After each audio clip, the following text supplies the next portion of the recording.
Okay, looks like we're good. All right, so we're going to continue on in Module 3. So I'm going to take a look at our learning plan. The last time that we were together, we looked at part 1 of our PowerPoint, and we got started. We got into the handout here, the velocity handout for Chapter 6. So tonight, we are going to continue on, and we're going to be looking at the second part of our PowerPoint presentation. So we're going to click on that. And I just need to zoom out a little bit. And it is a continuation in Chapter 6, but we aren't doing everything in Chapter 6, just so that you know. We're pulling out kind of the stuff that we need. So that's why it's important as well to make sure that, we're following along with the sections and such that are here. So the next thing we're going to be looking at is relative velocity using the graphical method. As I've told you a couple times here in kinematics, we are going to only be using the graphical solutions because, first of all, we've got 8 weeks.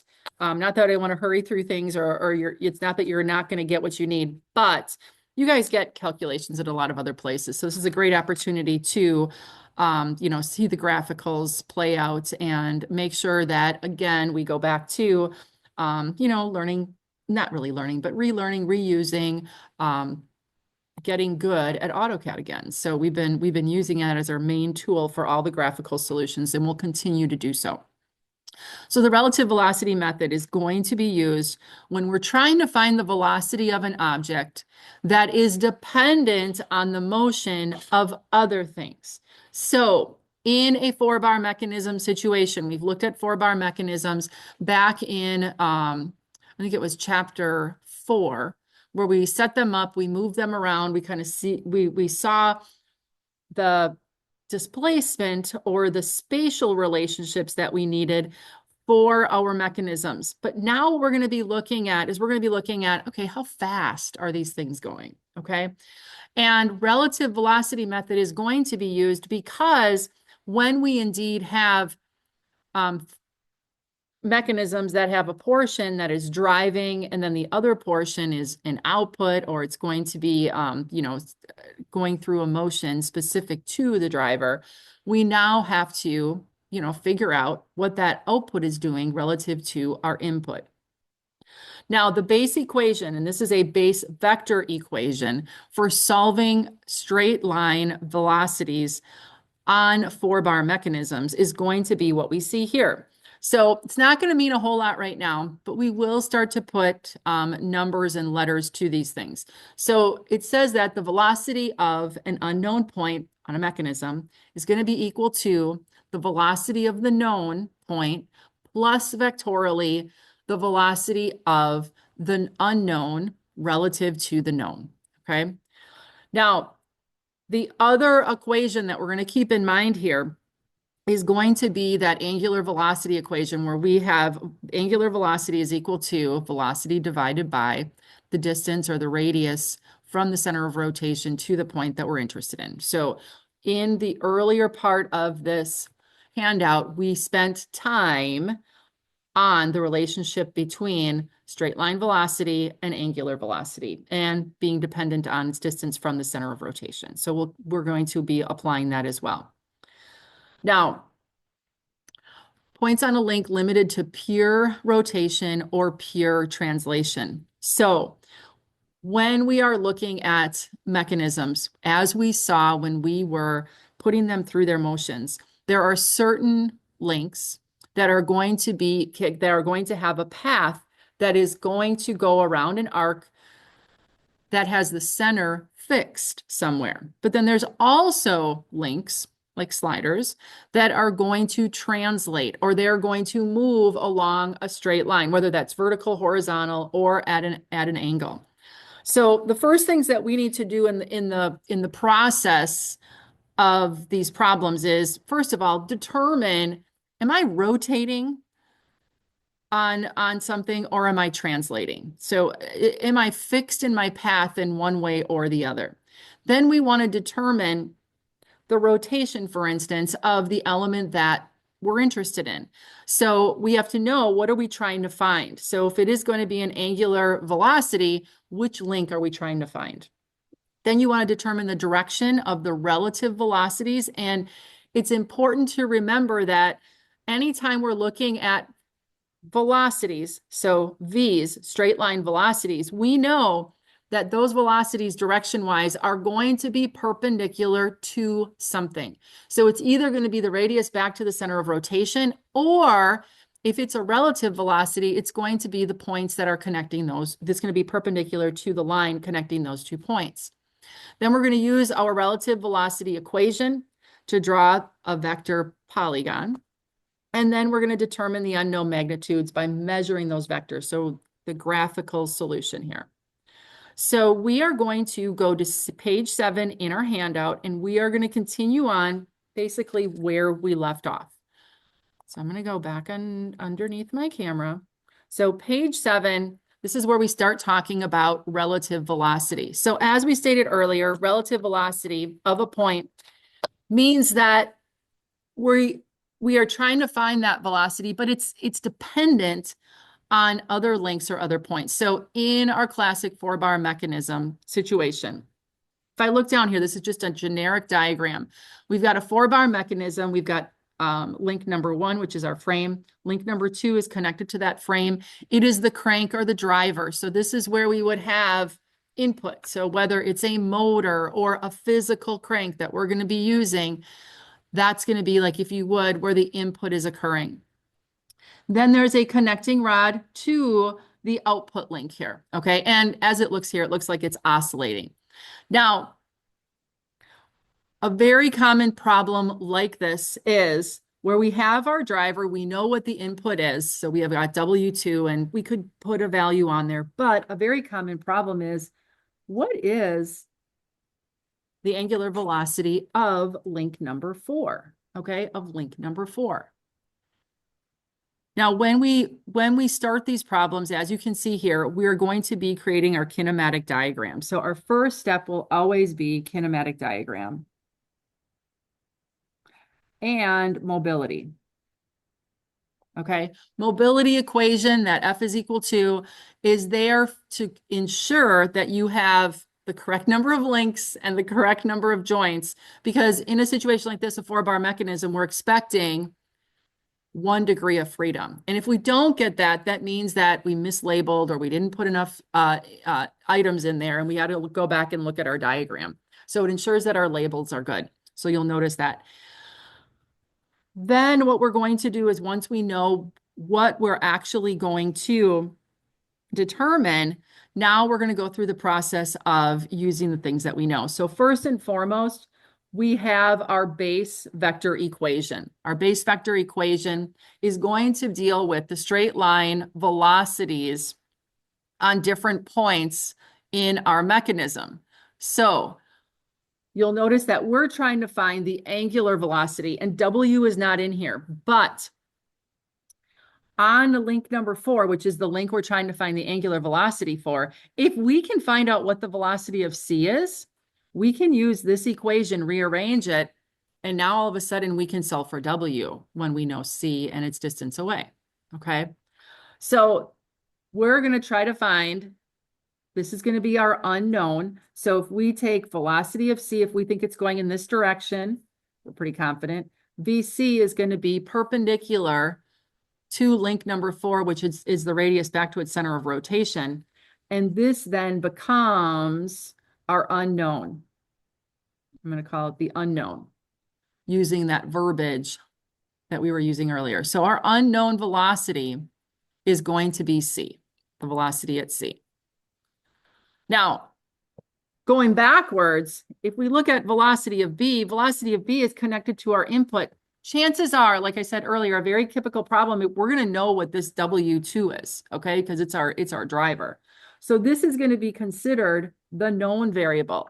We'll be able to, knowing the radius here, knowing the straight line or the angular velocity of that length, we'll be able to calculate the magnitude of B and its direction, because it's going to be perpendicular to that radius going back to its center of rotation. It's going to be in the direction of rotation. So that'll be a completely known value, magnitude and direction.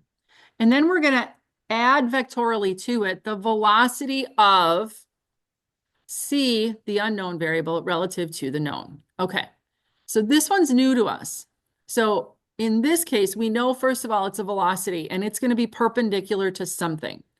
That something is going to be the line connecting the two variables that we're trying to determine. So the line connecting B and C.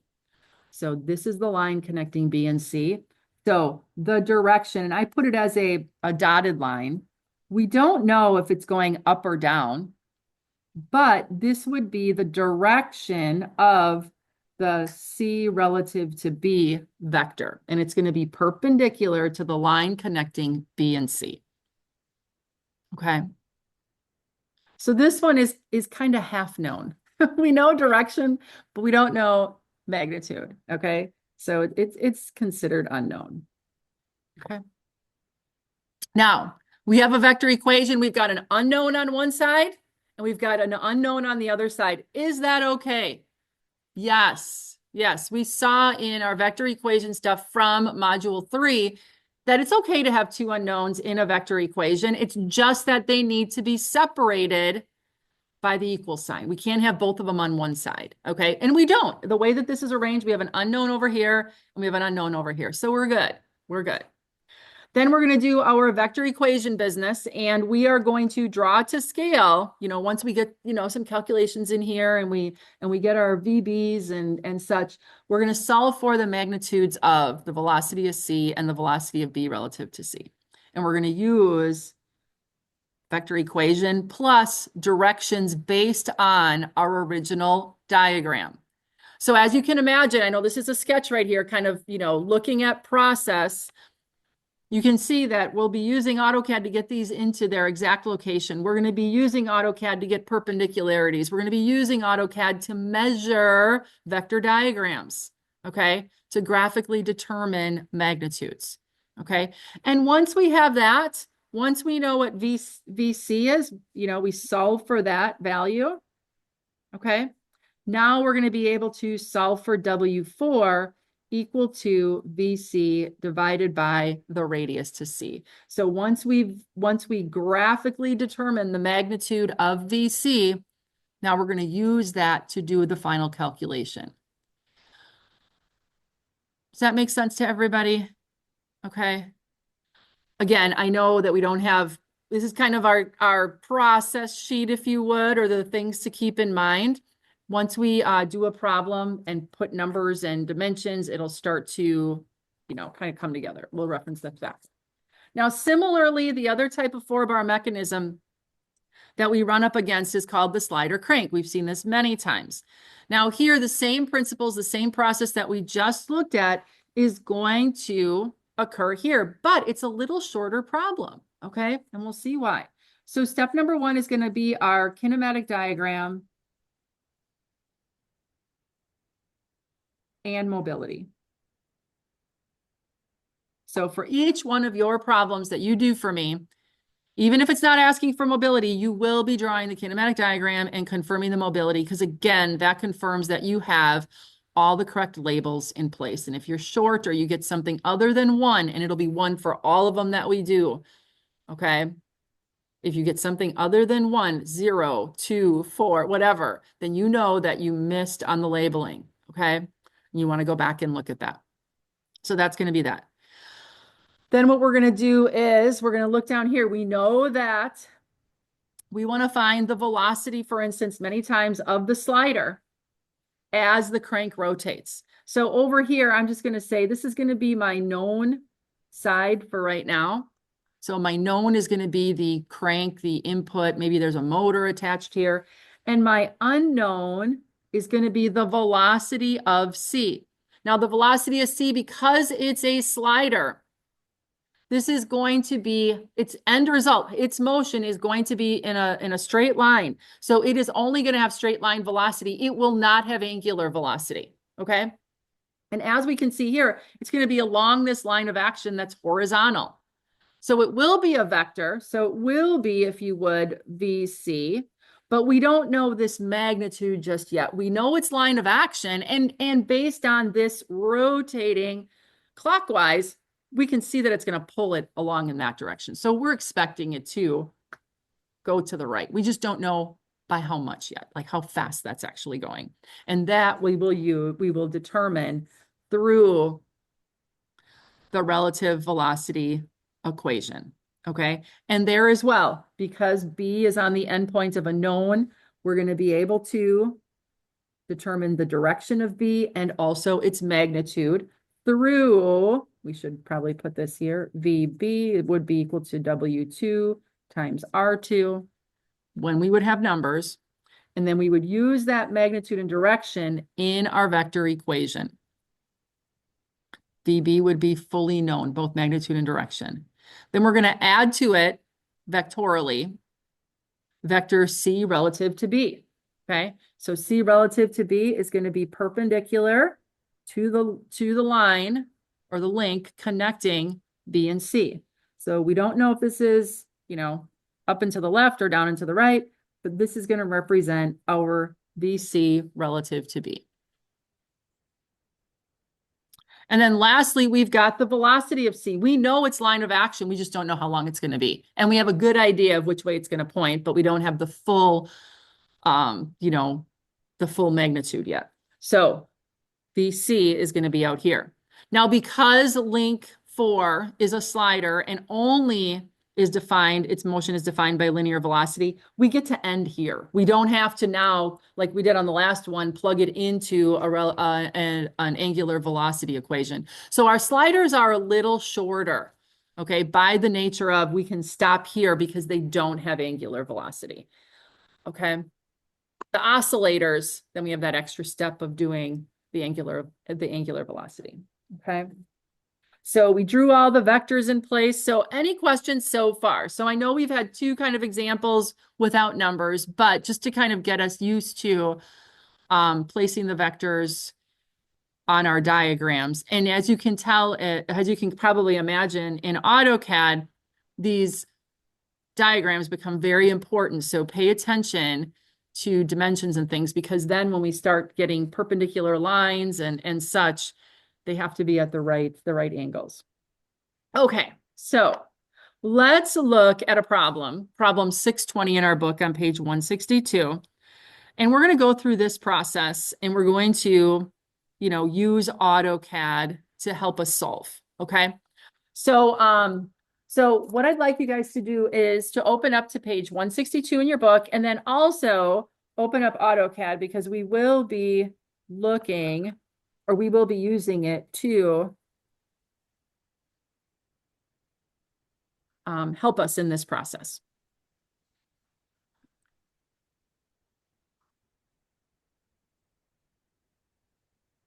So 620 is right here, and it's referencing directly above the compressor linkage. And we've seen this compressor linkage before. So it says, for the compressor linkage shown in the orientation that it's at, determine the relative using the relative velocity method to graphically determine the linear velocity of the piston, okay? As that crank rotates counterclockwise at 1775 RPMs. For a different problem. That was for this one up here. So this is going to be 1775 RPMs, okay? So as we look at this problem, first things first, we have to draw our kinematic diagram.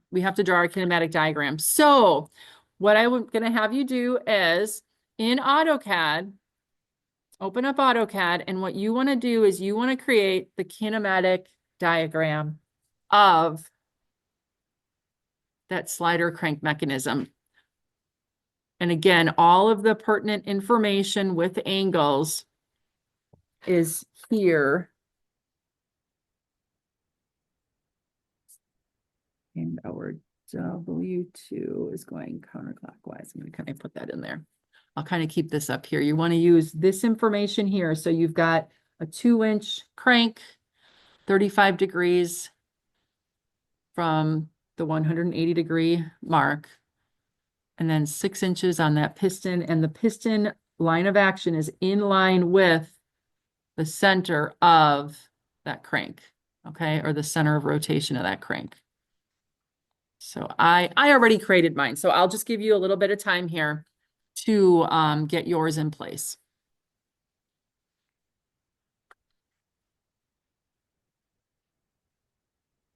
You don't have to put all the verbiage that I have up here. I just have this more as a process. So draw the kinematic diagram, and then we're also going to determine the mobility. So I'll just kind of put this here so you can see it.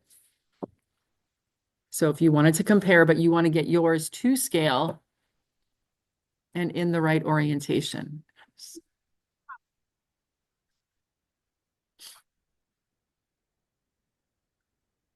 And I'm just going to double check. Stop sharing for a moment because I know I had a couple extra people come in. I just want to make sure virtually I've got everyone accounted for. So I've got Tanner, Jack, John.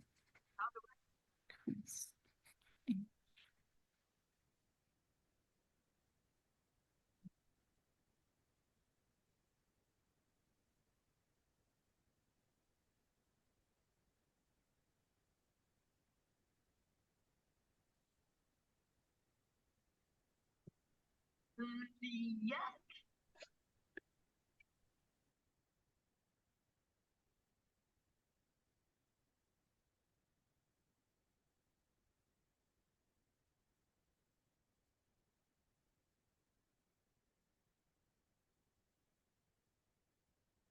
Now I added the dimensions of the crank and the connecting rod just to have them as a reference. You don't have to add that as part of your diagrams.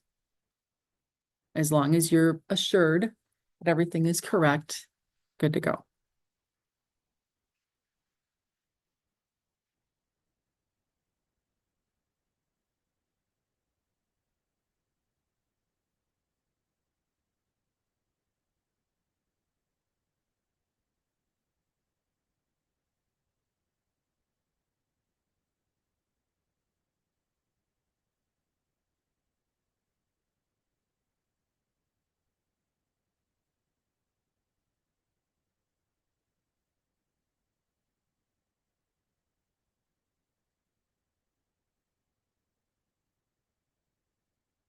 Just as a reminder, if you're using your start file, make sure you rename it as problem 620, just so you don't go over this top and accidentally save over the top, which I've done, I think, about 3 times this term so far. It's easy to do.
Many are still working on the diagram.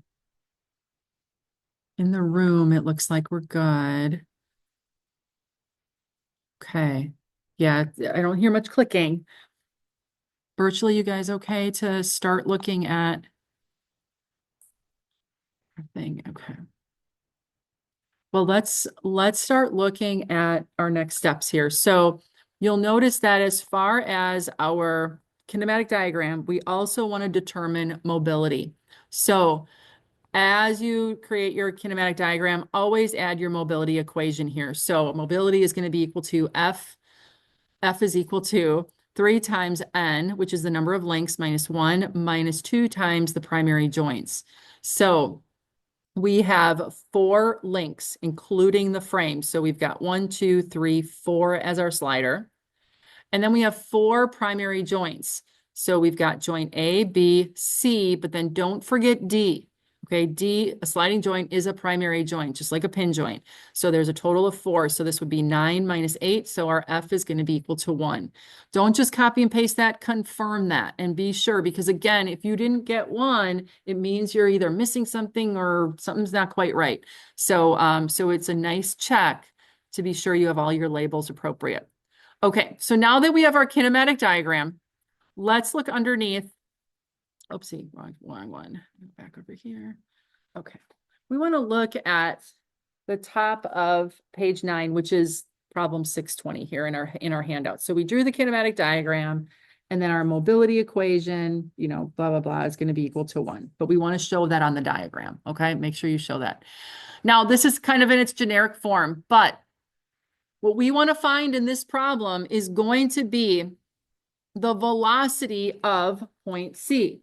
So velocity, I shouldn't say point C, of the sliders. So the sliders joint that's connected to the connecting rod that goes back to the driver right here. This is where we are going to have a line of action through its center horizontally for that slider. Now, if we look at that slider, you'll notice that our W, our angular velocity of our crank, in this case, is going counterclockwise. Is it? It is counterclockwise. I had it drawn wrong on the illustration in our book when I wrote it. It's counterclockwise. So this is the correct direction, 1775 RPM, which means if this is going counterclockwise, do you see how this would be moving to the left? Would you agree with that? The velocity of C of that slider is going to move along that line to the left. Okay. So that gives us line of action and direction. I mean, we know it's going to go to the left, but we don't know how long that vector would be. We have to find ultimately the magnitude of it. Okay. Now, to find this is dependent, as we can see, on link number 2 rotating. Okay. So it's kind of like, this is what we're trying to find, but we've got this link in between where our driver is. So it's not directly linked. So that's why we have to do the relative velocity method, because the velocity of C is dependent or relative to what's going on in our driver. Okay. So to get back to the driver, we know, and I'm gonna scooch ahead. This is our relative velocity equation.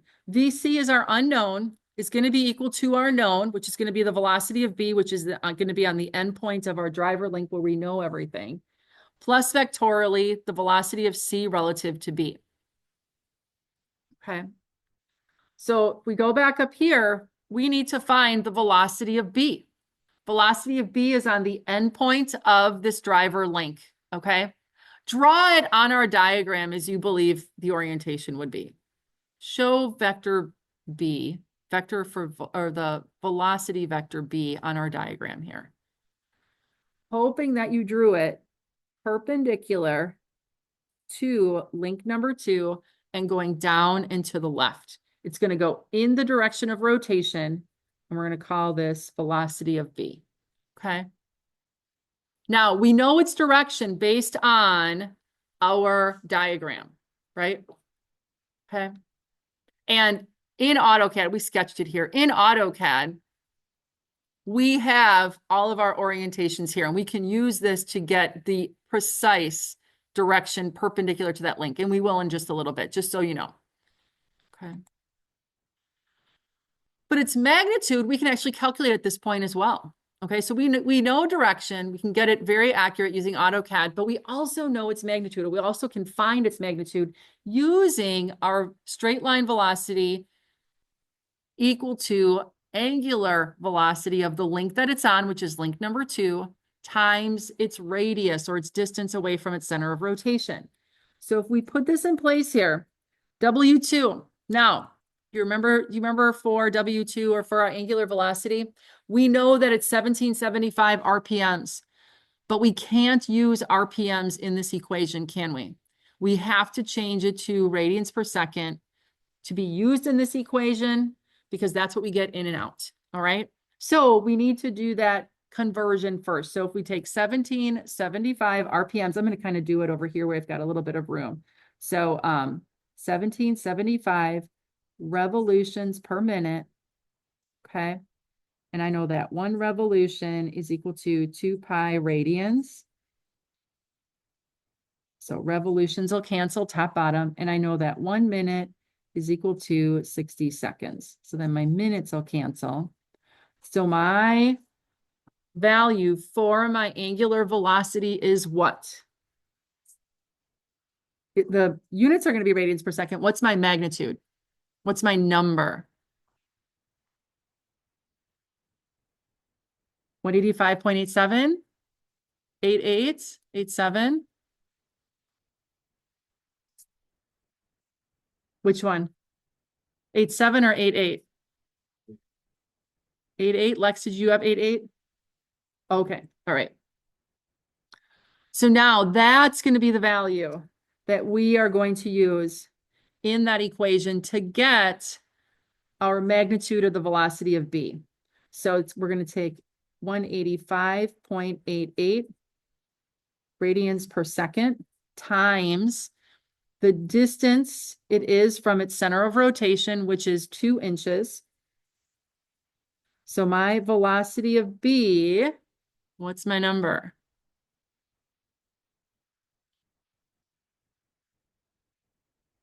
371.76. And that's, okay. And that is going to be radians times inches per second. So the radians disappear, and this is going to be inches per second. Okay. Now this is not a final answer, so don't put a box around it. Okay. VC is going to be a final answer, velocity of point C, which is on our slider. But this is what we're going to use for the magnitude. So if we go down here to our vector equation, our unknown value is going to be C. That's how we always start our equation with. It's going to be equal to the known plus vectorially C relative to B. It's important not to put B relative to C. It is different, okay? So we want to always put the unknown relative to the known. So it's going to be C in this case relative to B, okay? Now, what I like to do is I like to just kind of confirm what we know and what we don't know. So a vector has 2 quantities, magnitude and direction. So tell me, do we know the magnitude of C? Up here. No, we don't. We're actually trying to find that. So I'm going to put a little circle above VC. Do we know direction though? Yeah. Yeah, we do know direction. So we can put a little check mark, if you would, for direction. Then we go to the velocity of B. Do we know magnitude of B? Yeah, we did. We do. We just calculated up here. Do we know B's direction? Yes, we do. Up here, it's going to be perpendicular to link number 2. Yep. So we know both magnitude and direction. Fully defined is B. Plus vectorially C relative to B. Well, there's no point C relative to B on here, but the direction of this velocity is going to be perpendicular to the link connecting B and C. So we don't know if it's going to go up and to the left or down and to the right, but we know that this is the line of action of the velocity of C relative to B. So we don't know magnitude, but we do know its line of action or its direction. Okay, maybe not arrowhead, but we do know the line. All right. Now, here is where, again, we have a vector equation. We have 2 unknowns. We've got the magnitude of VC unknown, and we have the magnitude of C relative to B unknown. But we're in good shape here because they are separated by the equal sign, meaning even though we have 2 unknowns, there's only 1 on either side. Okay, we can't have them both on both sides. Otherwise, we'd have to rearrange here. Okay, so now we're ready to do and draw this CAD diagram. So I'm going to go back to AutoCAD. Okay, and I'm going to scooch over here. And this is the work that I did. I kind of copied and pasted. And what I did was I first put my B in place. Now, how did I do that? I'll show you the process that I used to get B in place. So let me do a quick copy. Because sometimes I know you're like, it's not super efficient. I will say that. I'm going to take my B and I'm going to go down here. Okay. And what I'm going to do is I am going to draw a line and I'm going to use the green like I did above. I'm going to draw a line perpendicular to link number 2. Okay, and I know it's got to be a little ways, so I'm just going to draw a line out here. I'm just going to start it randomly anywhere, and I'm going to shift right mouse button. I'm going to say perpendicular to this link right here. Now, oh my goodness, I'm going to move it because I really don't want it that close because I got to move it to the endpoint. So this is just a line that has a line of action that is perpendicular to link number 2. I'm going to move that one of the endpoints. So I'm going to move this endpoint right here, that endpoint to the center or to the endpoint of link number 2. Okay. Now to get this to be the right length, okay, here's where you got to kind of decide. I'm going to go back underneath. I know that the magnitude of the velocity for VB is 371.76 inches per second. Okay. Now, if I go into my AutoCAD and the way that I drew my kinematic diagram, these are like 2 inches and 6 inches. If I start drawing lines that are 371 long, I'm not going to be able to see the text in any one of these, right? Because part of it's going to be to a really small scale. The other part's going to be really to a large scale. So what I did was, and you'll see it dimensioned here, but I'll show you how I got it in. I moved the decimal place 2 places to the left for my value. So instead of 371.76, I did 3.7174. I guess I got 74. We got 76. Okay, so this would be 7.6 in our case. So what I'm going to do is to get that length, I'm going to draw a radius, circle radius with the center right there. And now the radius is going to be 3.7176. Enter. And now that's the radius. And then I'm simply going to extend that line to that radius, and then I can get rid of the radius, and now that's the correct length. That's one way to do it, all right? And then you would simply draw your arrowhead on the end and label it VB. So I'm going to get rid of this. So I just wanted to show you that process. So this is my velocity at B, scaled by a hundredth, I guess it would be, right? 2 places to the left. So the length of my vector is 3.7174 in my case. That's what I got. Okay. Then the next thing that I did was I drew a line. And again, I used a different line style just to kind of make them different. I did a line. I started at a random distance out, and I needed to be perpendicular to the link C relative to B for the line of action of the velocity of C relative to B. And then the last one that I had was the velocity of C. I changed layers again. Object 4, I made mine yellow. And I have just the line of action, labeling VC, the velocity of C. So I will let you get those 3 items in place on your vector diagram. You do not need to do copies and pastes of these extra vector diagrams. I just wanted to kind of show the progression, okay? This can be your vector diagram, just like I see here with the extra lines for VB, VC relative to B, and VC, okay?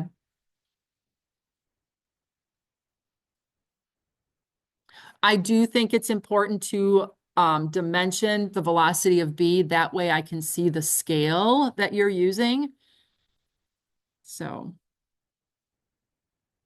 and I wouldn't do anything fancier than just moving the decimal place 1 or 2 places to get it so that you can see it all in the same diagram. Okay. Questions on that so far? All right.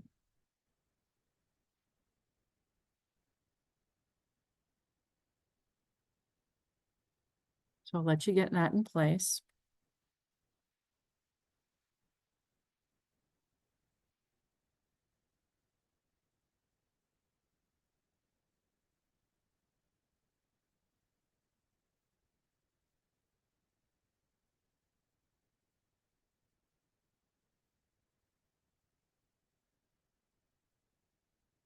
anybody need extra time to get their velocity lines of action or velocity in place?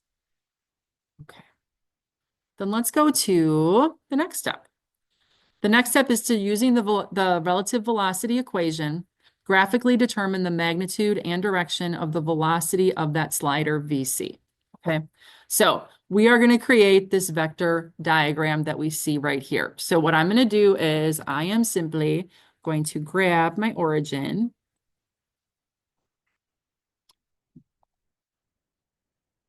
And I'm going to move it over here. I didn't get my, because I want to show you the process that I went through for this. So let me move this over here. Actually going to move it down. I'm going to move it down over here because I'm going to use these over here, and then we'll just see how we move it around. And just make my origin official. Okay. So I'm also going to copy my vector equation. Okay. So here's my vector equation that I'm going to be using. So as we saw earlier, I'm going to go back over here. Here's our vector equation, and we identified where our knowns and our unknowns were. So whenever we're starting, first of all, we're going to start where the origin is. The origin, as you know, is at the equal sign. So I got to decide, I'm going to start on the left-hand side or I'm going to start on the right-hand side. I look at any variables where I know the most information.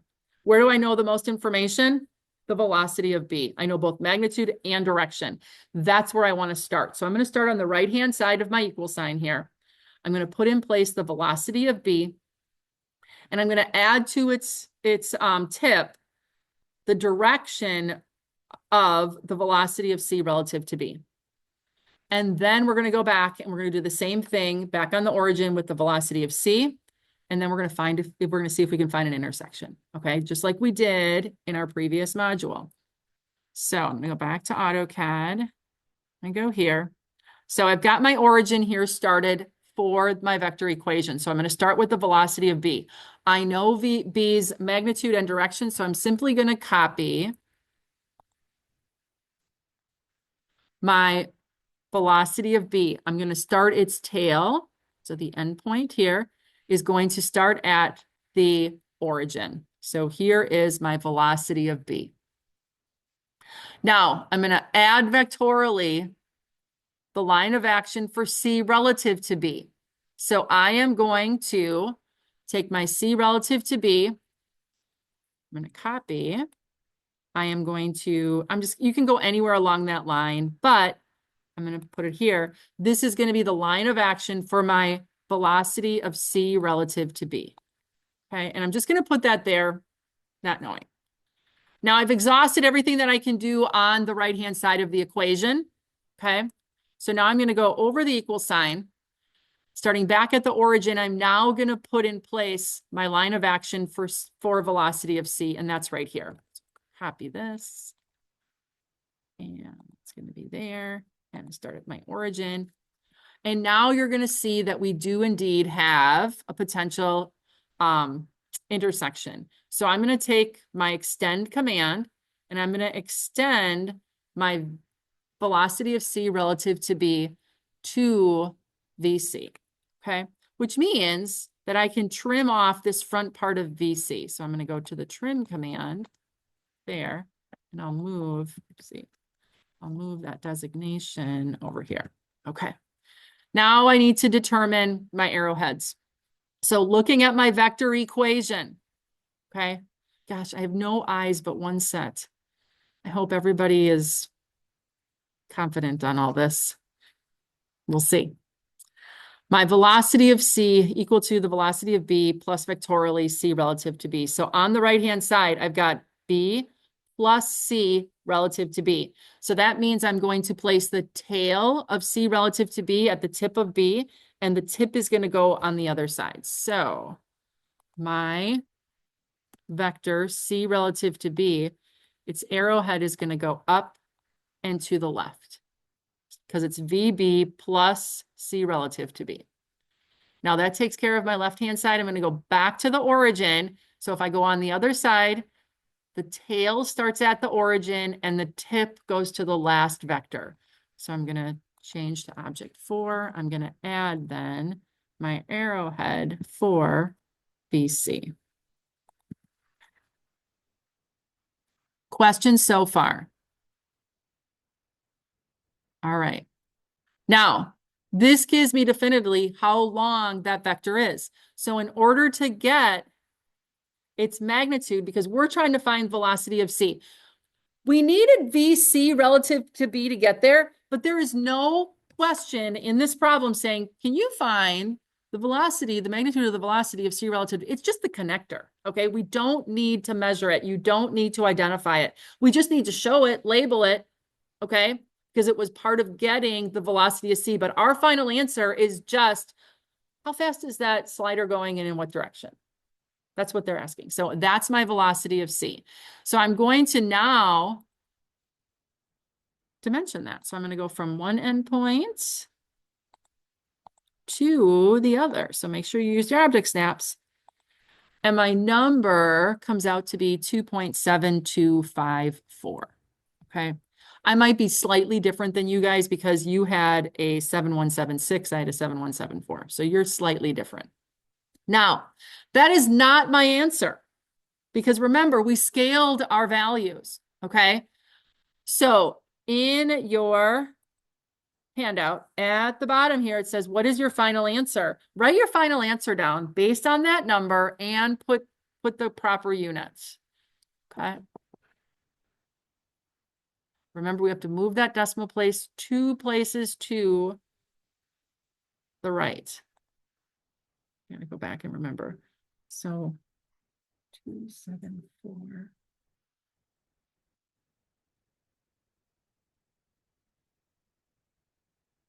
So mine is 274.54. And my units would be what? This is where, if we go back over here, we don't have the units on here, right? So if we go back to the work that we did up here, our velocity at B was inches per second. So all of those vectors have to be the same units. So that means that this is going to be inches per second.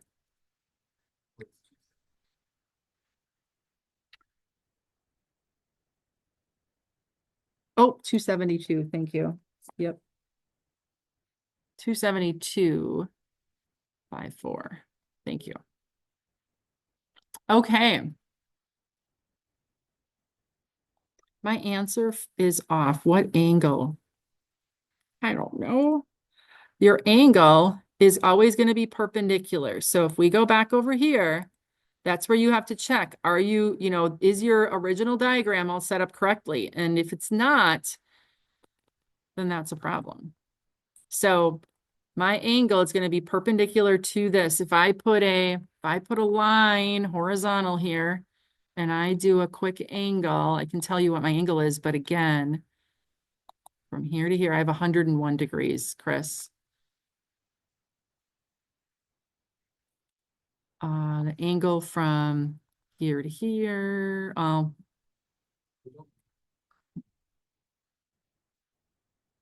You don't need to. The kinematic diagram does not need arrowheads because we don't know at this point if it's for these two, which way it's really going. We have an idea of VC, but we don't really know. We'll put that, you put them on here in the final diagram.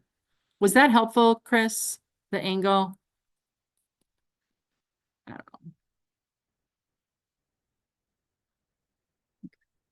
Yes, thank you. Okay, good. Good. But again, if your answers aren't coming out, then there might be an issue just with the construction, the earlier construction, and that's why it becomes so important. Okay. So that's what I had over here. So it's really the same thing. So make sure you have your vector diagram. What you would want, I'm going to tell you, for a problem like this, the graphical portion is this part right here in the middle. Okay. So I'm going to try to, I want a vector we'll start with the kinematic diagram with anything that is known in terms of your vectors, lines of action, and or their magnitudes like we have at VB here. And then you copy and paste those and place them for your vector diagram. This would be the graphical stuff you need minimum, okay? And then you will also have to provide any hand calculations or work that you would have done to calculate, for instance, the magnitude of B, which would include the conversion of the RPMs to radians, and then plugging in it and find the magnitude of B here. I would need that as well.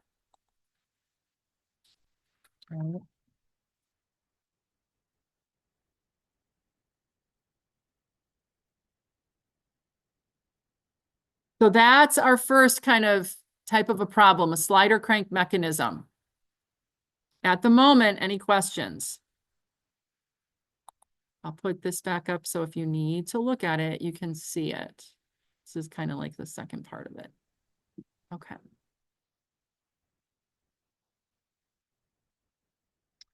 All right.